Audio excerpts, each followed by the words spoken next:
Olá, boa tarde a todos. Eu sou Roberta, sou enfermeira responsável pela vigilância epidemiológica hospitalar. Atualmente eu estou no UGOL, que é regido pela Secretaria Estadual de Saúde de Goiás. Estou aqui hoje para falar um pouco para vocês sobre os cuidados epidemiológicos em aglomeração de pessoas. Então, os objetivos aqui dessa aula são definir a aglomeração de pessoas de acordo com as recomendações da OMS, Organização Mundial de Saúde, apresentar os cuidados básicos e hábitos de higiene em aglomeração de pessoas, discorrer sobre características gerais dos cuidados em aglomeração de pessoas. Então, primeiramente, a definição. A OMS, Organização Mundial de Saúde, considera um evento de aglomeração de pessoas ou eventos de massa como qualquer ocasião, seja ela organizada ou espontânea, que atraia um número suficiente de pessoas para aumentar o planejamento e a resposta dos recursos da comunidade, cidade ou nação anfitriã do evento. Eu trouxe aqui uma figura ilustrativa que para qualquer estudo epidemiológico ela traria ali grande alvoroço, né? Principalmente nos tempos que a gente está passando, então ali aquela aglomeração de pessoas ali já geraria uma grande preocupação. Então, entre as características comuns a esses eventos, destaca-se o fato que os mesmos acontecem dentro de um intervalo de tempo, têm localização específica e podem ser imprevisíveis. Então, também de acordo com a Organização Mundial de Saúde. Falando um pouco sobre os cuidados básicos de higiene em aglomeração de pessoas. A gente tem um guia que é para a atuação da vigilância sanitária em eventos de massa. Ele está disponível, né, em PDF, vocês podem pesquisar pela internet. Então, ele traz que a aglomeração de pessoas é um problema que faz com que agentes causadores de doenças se propaguem mais rapidamente. Então, a gente tem a etiqueta da tosse, né? A gente tem que dar uma relembrada aí, principalmente agora, pelos casos de coronavírus, né, que a gente está enfrentando, a época da nossa fase de clima, né, que a gente está nesse momento. Então, na rua, o que são as recomendações que a gente tem que ter? Cobrir o nariz e a boca, se não tiver lenço, procurar local para lavar as mãos. Tossir com etiqueta pode prevenir a disseminação de vírus, como os da gripe, e evitar uma epidemia. A etiqueta na escola ou no trabalho. No caso de doença febril com tosse, o melhor é evitar sair de casa, pois em escolas ou no local de trabalho o contato é bem próximo, mas se não for possível, respeite as regras de etiqueta da tosse. Apresentando tosse à mesa. Quando a tosse aparecer, vire-se de lado, com a cabeça baixa e coloque o antebraço junto à boca. Se a tosse continuar, levante-se e deixe o local. Procure beber água e esperar a crise passar. No cinema ou no teatro, procure sentar-se nas poltronas laterais das fileiras. Quando tossir, utilize a etiqueta da tosse ou saia da sala até que a crise passe. Então, a etiqueta fala para que a gente evite utilizar as mãos, né? Desde criança, popularmente, a gente aprende, né? Cobre a boca, vamos cobrir a boca ao tossir. Mas, na verdade, o que é mais recomendado é a gente cobrir com a nossa lateral do braço, para a gente possa tampar a nossa boca sem que a gente alcance as mãos, para que as mãos não fiquem sujas, né? Então, sempre lembrar das lavagens das mãos também, que é uma importante barreira, né? Que é uma importante proteção para que a gente não faça aí a transmissão de nenhum agente causador de doenças. Cuidados epidemiológicos em aglomeração de pessoas. Preocupação ou precaução? Então, devido à frequência crescente de eventos de massa no Brasil, que geram a aglomeração de pessoas, existe uma preocupação quanto à implementação de precaução para o gerenciamento dos riscos de transmissão de doenças. Então, a gente traz aqui uma atenção principalmente para as DTAs, né? Que são as doenças transmitidas por alimentos. Eu vou estar falando um pouco mais aprofundado sobre isso para vocês logo à frente. As aglomerações de pessoas, no entanto, são atividades que possuem risco aumentado para a transmissão de doenças infecciosas e de surtos, sendo necessárias ações governamentais na identificação, monitoramento e rápida resposta contra estas situações. Então, o governo, né, as secretarias de saúde, ela tem que implementar medidas que vão favorecer as barreiras de transmissão. Então, tudo tem que ser bem controlado, bem estruturado. Então, quando há algum evento de aglomeração de pessoas, tudo isso deve ser previamente comunicado. Ressalta-se que algumas ações são compartilhadas entre várias áreas de saúde, como a vigilância ambiental, a vigilância epidemiológica, saúde do trabalhador, assistência à saúde, incluindo, quando couber, portos, aeroportos e fronteiras, ainda outros setores envolvidos, tanto público quanto privados, e portanto, a articulação prévia com os demais entes é fundamental para a definição de atribuições e responsabilidades. A gente tem visto recentemente tantas ações e medidas, né, protetivas para impedir a transmissão aí do vírus, do coronavírus, né? Então, isso se aplica também para a gente impedir as cadeias de transmissão, né? Então, existe uma força-tarefa de todas as áreas para que a gente possa impedir a transmissão desses agentes. Então, quais são os exemplos de eventos de aglomeração de pessoas? Desde ambientes fechados, né, que a gente tem às vezes em escolas, ambientes de trabalho, shows, né, pequenas atividades recreativas, eventos religiosos, né, a gente vê muitas romarias, festas, apresentações musicais, festas tradicionais da cultura brasileira, como as festas juninas, né? Nós estamos aí na iminência do carnaval, que tem muita aglomeração de pessoas, festas de rodeio, réveillon, etc. Aniversário da cidade, né, onde temos aí as comidas e bebidas que são servidas aleatoriamente, né? Eventos esportivos, as Copas do Mundo, Olimpíadas, maratonas, demais competições e outras aglomerações de pessoas com atividade específica, né? Sempre lembrando que ela tem um tempo determinado. Risco é igual a probabilidade versus consequência. Então, tudo isso que a gente falou é porque a aglomeração de pessoas, ela constitui um risco para a saúde pública, né? E significa a probabilidade de que aquele evento possa afetar adversamente a saúde das populações humanas. Eles podem acarretar em danos, né?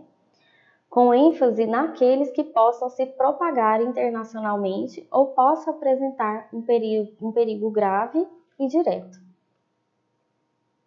Então, quais são os principais riscos associados aos eventos de massa, né? Eu trouxe aqui uma referência para vocês. Então, a categoria, primeiramente, são as doenças infecciosas, que são as doenças transmitidas por alimentos, doenças endêmicas, doenças respiratórias, que são muito comuns e também muito frequentes. Outra categoria são os danos físicos, que podem ser fraturas, cortes, queimaduras, né? Porque quando há debandada de pessoas de certa aglomeração de uma vez, isso também pode acarretar em danos físicos, né? Danos associados ao terrorismo, a gente já viu aí, infelizmente, várias situações, né? Que são danos decorrentes de uso de substâncias químicas e agentes biológicos ou material radioativo.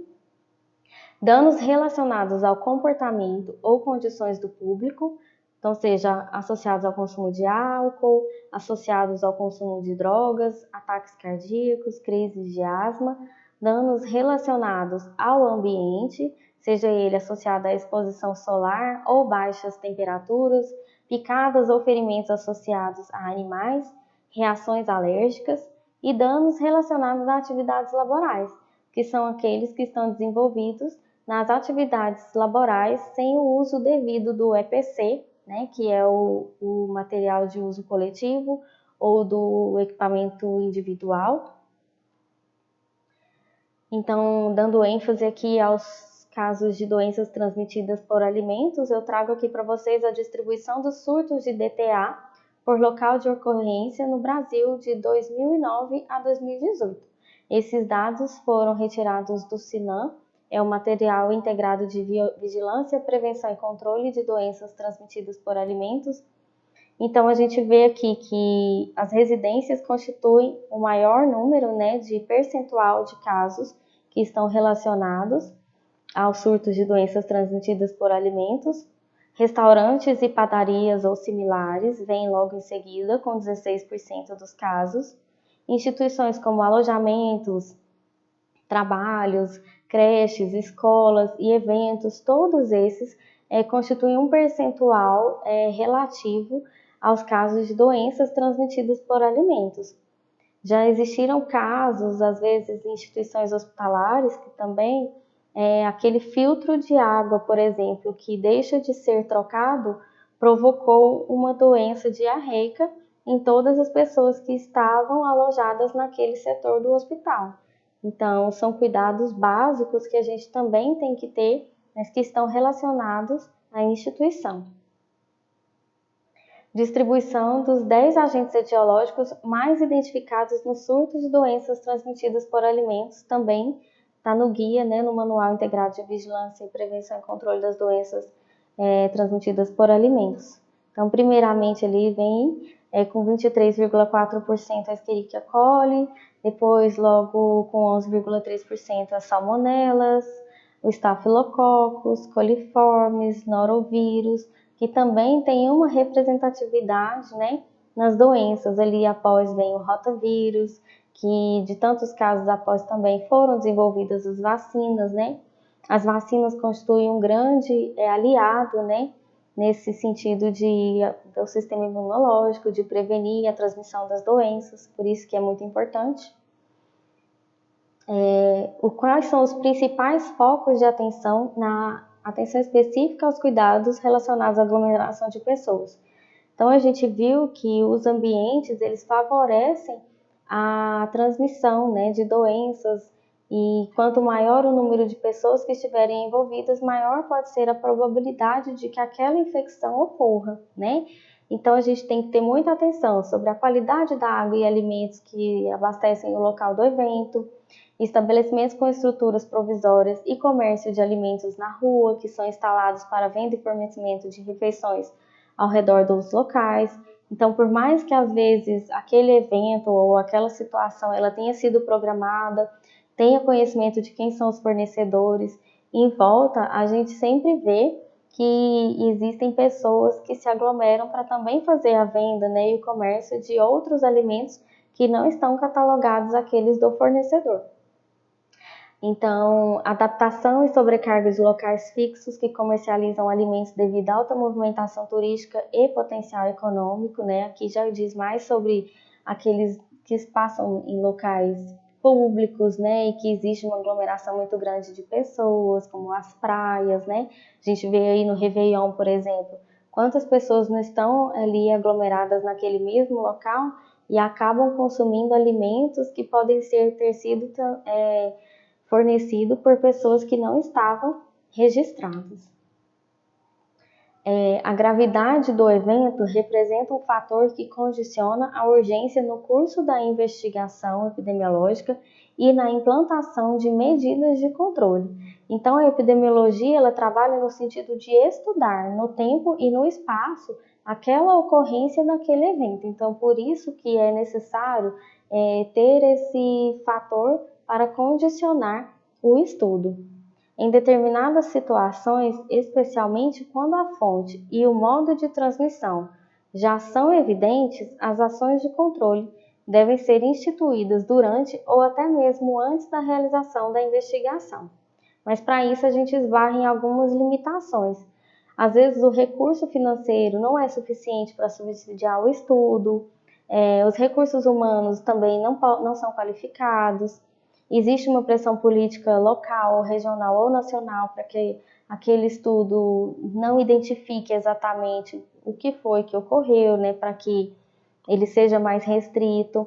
Interesses científicos, pode ser que aquele levantamento não tenha, não levante interesse para a saúde pública fazer uma investigação e acaba entrando nessas limitações. No processo de avaliação devem ser listados todos os riscos associados aos eventos de massa, porque vão gerar aglomeração de pessoas, incluindo aqueles com baixa probabilidade de ocorrência.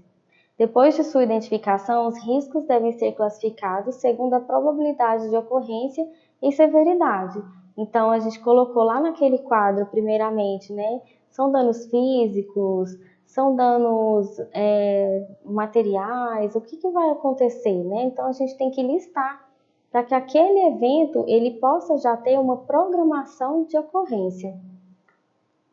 É muito importante lembrar que se trata, né, de os surtos de doenças transmitidas por alimentos. Desde 1999, ele é um evento de saúde pública que deve ser notificado às autoridades sanitárias, né? Ele faz parte do registro do Sistema de Informação de Agravos de Notificação. Então, como geralmente parte de um surto, tem toda uma investigação e dados que devem ser coletados, que vão estratificar aí esses casos, né, no tempo e no espaço onde ocorreram, para que possa delimitar esse estudo, né? E é necessário que cada município pré-estabeleça um fluxo de comunicação de forma que todas as instâncias envolvidas, como corpos de bombeiros, secretarias de turismo, cultura e saúde, possam ser notificadas em tempo hábil. Deve-se criar um sistema de distribuição da informação da forma que seja mais viável ao município. Então, se, por exemplo, acontecem vários eventos, né, simultâneos naquele município ou naquele local, antes da ocorrência, os fluxos de comunicação eles devem ser estabelecidos para que a informação tenha uma forma mais viável de chegar às secretarias de saúde, né, para impedimento, às vezes, da transmissão, ou para que naquele momento já se consiga saber qual é o evento que pode estar ocasionando algum dano à saúde das pessoas que estão ali. Então, essa aqui é uma proposta do quantitativo necessário de postos profissionais para o posto médico, equipamentos e ambulâncias em eventos de massa. Aqui ele traz a partir de 1.000 pessoas, né? Então, quantas pessoas são necessárias de macas, médicos, profissionais de enfermagem e ambulâncias a partir da quantidade. Então, para 1.000 pessoas, 2 macas, um médico, um profissional de enfermagem e uma ambulância que atenda, né, com requisitos básicos do tipo D, que pelo menos um médico e um enfermeiro ou técnico de enfermagem. Acima de 5.000 pessoas já mantém, né, o mesmo quadro de 1.000 pessoas. O que vai alterar ali são acima de 5.000 para 20.000 ou 40.000 pessoas. Então, às vezes vai depender da quantidade, precisa ter uma ambulância com o médico, o enfermeiro e o técnico, ou pelo menos o médico e o técnico, né? Então, tem que ter aí uma programação para saber como é que vai ser realizada aquela ação no evento. E o período de planejamento considerando a magnitude dos eventos de massa no Brasil. Então, a gente falou que precisa previamente ter um planejamento para ocorrer aquele evento. Então, se for um evento de até 1.000 pessoas, então para o local, regional, nacional e internacional, até 6 meses antes. Se for de 1.001 a 10.000 pessoas, um ano antes, independente se ele é um evento local, se ele é um evento regional, se ele é nacional, né? Ali quando a gente passa para um evento de mais de 50.000 pessoas, por exemplo, para os casos de eventos internacionais, como o Rock in Rio, por exemplo, aí ele tem que ter uma média de programação de pelo menos 3 anos antes da ocorrência do evento. Para finalizar, então, essas são as 5 chaves para a segurança sanitária de um evento de massa e aglomeração de pessoas. Primeiramente, então, levando em consideração tudo que a gente falou, é caracterizar adequadamente o evento de massa, identificar com razoável antecedência os riscos associados que podem variar de acordo com as características intrínsecas e extrínsecas ao próprio evento, que subsidia as atividades que farão parte do plano, né? Como é que a gente vai realizar esse evento? Quantas pessoas? Ele é um evento que vai trazer pessoas de fora? Quem são os fornecedores, né? Ali já traz conhecer os prestadores de serviço. Permite que a autoridade sanitária tenha informações gerais sobre os prestadores de serviço, a fim de subsidiá-lo na seleção de melhor estratégia de gerenciamento do risco. Então, quem são as pessoas que vão fornecer a bebida, a comida, a temperatura estará adequada, eu tenho alocação de lugares para manter esses alimentos ou essa bebida para que ela não deteriore, né? Acompanhar a prestação de serviços permite avaliar a qualidade dos serviços prestados, identificar as principais falhas e adotar medidas de prevenção e mitigação de riscos, por exemplo, em casamentos, que é também uma situação onde há uma aglomeração de pessoas. Então, se é um buffet, ele tem que ter amostras daquilo que ele está servindo para ter base se em algum momento aquilo ali trouxer algum dano para a saúde das pessoas que estavam naquele local. Que é muito comum a gente ver muito são as salmonelas presentes, principalmente nas famosas maioneses, né?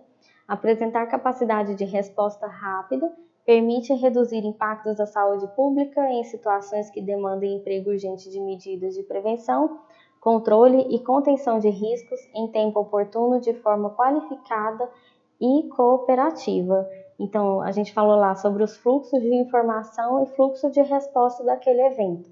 Aconteceu alguma situação em que eu preciso comunicar à autoridade sanitária daquele local onde está sendo realizado o evento, né? A gente tem que ter já em prática a resposta rápida daquilo que a gente está evidenciando. E integrar as ações dos diversos setores, considerando a intersetorialidade, permitindo fortalecer a capacidade integral dos diversos setores, promoção, prevenção, vigilância, assistência e intervenção, a fim de reduzir os riscos e otimizar os recursos. Então é um tema assim muito amplo, eu agradeço esse momento de estar aqui. A gente tem muitas coisas para serem ditas. Eu fiz um compilado dos principais ganchos, né, dos cuidados epidemiológicos em aglomeração de pessoas. Este é o meu contato. Eu estou à disposição para demais dúvidas que caso surgirem. Obrigada.